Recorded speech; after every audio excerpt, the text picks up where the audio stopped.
বুলি ভাবিছে কিন্তু আমি গম পোৱা নাই এটা তদন্তত আছে ছোৱালীজনীক ইমিডিয়েট যেটো আমি ৰেস্কিউ কৰিব লাগে তেওঁ মেডিকেললৈ পঠাইছে ঠিক আছে আমি আহি পাইছো এটা কেনে কষ্ট যুৱতীক আমি গম পোৱা নাই আমি এতিয়া পিয়তে আহিছো আমি এতিয়া ইমিডিয়েট আমি মেডিকেল যাব মানে ছোৱালীজনী ঘৰ বাঘমৰা নেকি এতিয়ালৈকে হেতু গম পোৱা নাই আপোনাক গুটেইখিনি মানে আপোনালোকৰ জ্ঞাতাৰ্থে এটা কথা জনাই থওঁ এই স্থান কিন্তু অপৰাধৰ এক ৰম্যভূমিলৈ পৰিণত হৈছে দিছৈনগৰ হত্যাকাণ্ডৰ অনিমেশপুৰা হত্যাকাণ্ডৰ ঘটনাৰ প্ৰায় 500 মিটাৰ আঁতৰত এই ঘটনা সংঘটিত হৈছে এই স্থান কিন্তু আৰক্ষীৰ চোকা দৃষ্টি লাগিব নহলে কিন্তু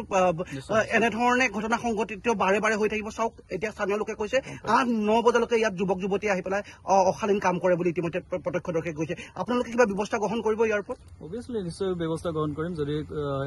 এতিয়া আমি গম পাইছো হয় যে এনেকুৱা কাম চলি থাকে হয় নিশ্চয় সেইখিনি পদক্ষেপ লোৱা যাব আৰু প্ৰথম আমাৰ ইনফৰমেশ্যন আহিছিলে যে ছোৱালীজনী পৰি আছে হয় কি অৱস্থাত পৰি আছিলে কেনেকে পৰি আছিলে আমাক কোৱা নোহোৱা নাছিলে আমি ইমিডিয়েট আহিলো কিন্তু মই ফোনত এইটোৱে কৈছিলো যে ফাৰ্ষ্ট ষ্টেপ যিটো আমাৰ ফাৰ্ষ্ট এড হয় সেইটো ইমিডিয়েট ছোৱালীজনীক মানে মেডিকেল নিব লাগে ঠিক আছে সেইকাৰণে তেওঁ মেডিকেল পঠোৱা হৈছিলে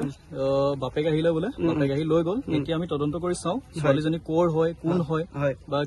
কেনেকে আহিলে তেওঁ এতিয়ালৈকে গম পোৱা নাই বা যোনে দেখিছিলে তেওঁ এতিয়া নাই বৰ্তমান এইটো জেগাত আমি মেডিকেললৈকে যাওঁ বাকী পৰৱৰ্তী পৰ্যায়ত যিখিনি হয় আপোনাক নিশ্চয় আৰু বিপদ হয় তাৰপিছত আপোনাৰ ছোৱালীজনী ফুটপুচ কৰিলে মোৰ লগত দুজন মানুহ আছিলে বাৰু মই বালি পেলাবলৈ গৈছিলো মানুহজনৰ ভাগৰ নম্বৰটো ললে ফোন কৰিলে ফোন কৰাৰ পিছত ঘৰৰ মানুহ আহিলে ঘৰৰ মানুহে তাৰপিছত তেওঁ উদ্ধাৰ কৰিলে নে গম নাপাওঁ মই আপোনাৰ মেডিকেললৈ লৈ গৈছে ছোৱালীজনী কেনেকে পৰি আছিলে ছোৱালীজনী আপোনাৰ তললৈ বুকুখন দি পেলাই পৰি আছিলে আৰু কলেজৰ ড্ৰেছত আছে আপোনালোকে সুধিছিলে নেকি কি হল কি কথা নাই সোধা দিগন্ত বোলাজনে সুধিছিলে নেকি না সেইজনক আমি দেখাই নাই পোৱাই নাই তেওঁ নাম্বাৰ দিলে ছোৱালীজনীয়ে নাম্বাৰ দিলে নম্বৰটো মানে ফুপাই মেলি যেনে তেনেহে দিছে নম্বৰটো যেনে তেনে দিছে তাৰপিছত আপোনালোকে তেওঁৰ দেউতাকলৈ ফোন কৰিলে ঘৰ ক'ত এজনৰ বাপেকৰ নম্বৰ নহয় মানে বেলেগ খোৱাৰ কাৰণে ঘৰ আছে বুলি ক'লে ঘৰ ক'ত বুলি গম পালে ঘৰ কিবা এইফালে বুলি কৈছিলে বাঘমৰা মানে কি গম নাপাব দেউতাকে অটো এখন লৈ আহিছিলে বুলি কৈছে বাৰু মুখে মানুহজনে ফোন কৰিছিলে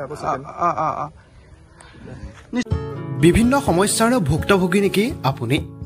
নিশ্চয় চিকিৎসা কৰি ভাগৰি পৰিছে আপুনি একো চিকিৎসাই কামত দিয়া নাই মনলৈ হতাশা আহে মাজে মাজে নহয়নে তেন্তে এতিয়া আৰু আপোনাৰ চিন্তাৰ কোনো নাই প্ৰয়োজন কিয়নো বিভিন্ন ৰোগৰ সমস্যাত ভুগি থকা বহু লোকক আয়ুৰ্বেদিক চিকিৎসাৰ জৰিয়তে সুস্থ কৰি তুলিবলৈ সক্ষম হৈছে মিৰাকল নেষ্ট আয়ুৰ্বেদিক চিকিৎসা কেন্দ্ৰই মিৰাকল নেষ্ট কেৱল এতিয়া এক প্ৰতিষ্ঠানেই নহয় ই ৰাজ্যৰ এক বিশ্বাসৰ প্ৰাণকেন্দ্ৰ হৈ পৰিছে বিভিন্ন সমস্যা যেনে দীৰ্ঘদিনীয়া সাইনাছৰ সমস্যা শ্ৰৱণ ক্ষমতাৰ সমস্যা মূৰৰ বিষ নাকৰ এলাৰ্জি আৰু ডিঙিৰ অস্বস্তি পাইলছ ফিচাৰ আৰু ফিস্তুলা দীৰ্ঘদিনীয়া অসুস্থ ঘাঁ ব্ৰণৰ চিকিৎসা ব্ৰণৰ দাগ আঁতৰোৱা বয়স বৃদ্ধি বিৰোধী চিকিৎসা চুলি সৰাৰ উপৰিও বনৌষধিৰ ঘাঁ নিৰাময় আৰু অস্ত্ৰোপচাৰৰ পাছত আয়ুৰ্বেদিক সমৰ্থন স্বাভাৱিকভাৱে ৰোগ প্ৰতিৰোধ ক্ষমতা হ্ৰাস পোৱা কেমো আৰু ৰেডিয়েশ্যনৰ পাৰ্শ্বক্ৰিয়া পৰিচালনা চিকিৎসাৰ পিছত সঞ্জীৱ কৰি তোলা